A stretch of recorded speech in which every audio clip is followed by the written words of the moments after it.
Ang stable job, makabuhi na sa pamilya, usap pa sila.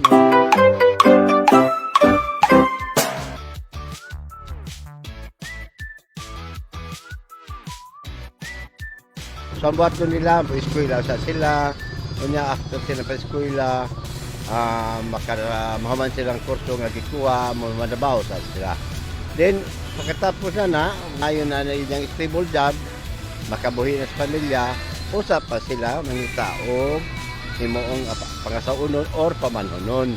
Usa pa sila mahimok kagalingong panimalay na nailang pamilya. So, manay buhaton dili kay maguyab-uyab, di mo eskwela, nagsiniaw sa ginikanan, dili maayo na. So, wa kay progreso sa imong kinabuhi.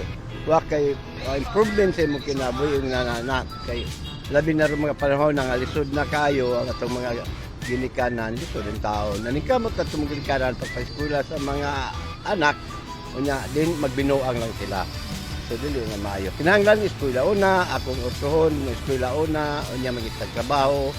Pag nanay maayong stable job, jasakto na panuigon, o tapos sila man yung